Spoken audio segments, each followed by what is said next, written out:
You've seen the patch, and you've screamed the name. You've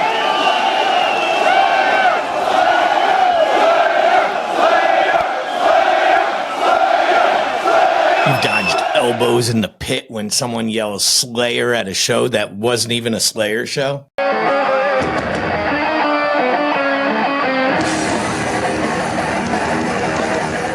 But let's talk about a forbidden question. Was Slayer ever really that extreme? Or did the hype outrun the horror? What is the question? Let's find out. This is Headbanger's History.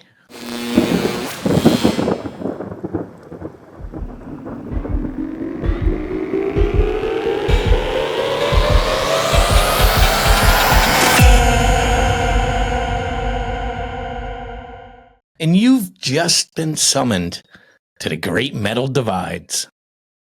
This is going to be 2 weeks of talks on divided things. We're going to have fun with it. So let's go.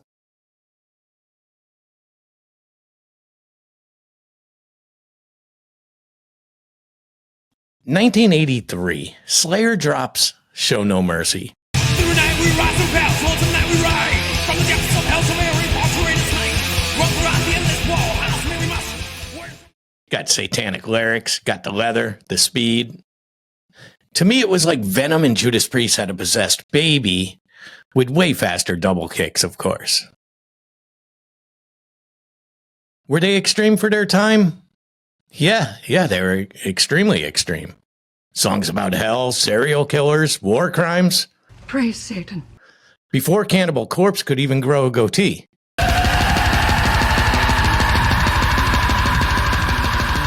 Then came the Golden Run.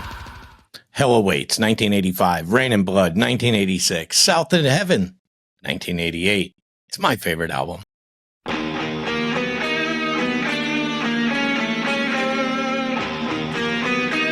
But Rain and Blood was like a 28-minute war crime. Angel of Death opens with Joseph Mengele's lyrics, and somehow it's worse from there.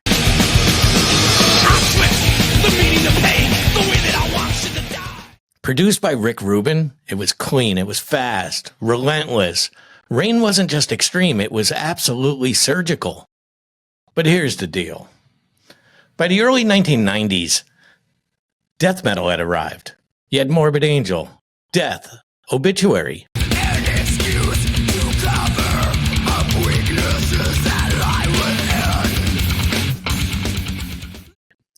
These bands made Slayer sound like thrash with a mean streak. Meanwhile, black metal bands in Norway were literally burning churches.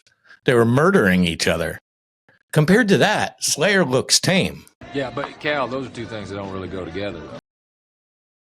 Even within thrash, Slayer never got heavier than Rain and Blood. They just got groovier. Seasons in the Abyss or more mid-tempo, angry Divine Intervention.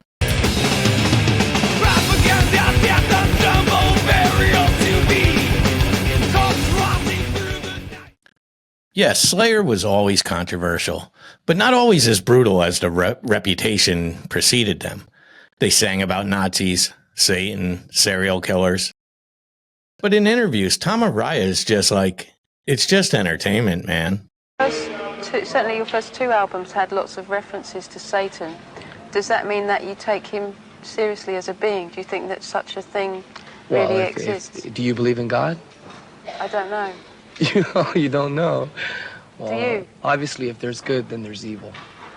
And that's how we look at it. And it's kind of a shock value.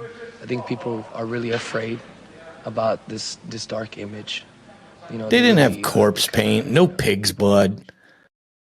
In fact, they just had tight jeans, ESP guitars, and a well-oiled pit machine. So were they the most extreme band? Or just the most marketable one that looked extreme without going full criminal? He loved to watch people burn. So Slayer may not have been the heaviest. They may not have been the fastest or the most extreme in metal history. But they certainly were the gateway drug for a generation. They scared parents, sold shirts at Hot Topic, and made the phrase Rain and Blood sacred in the metal culture. And that That's a legacy most bands would kill for.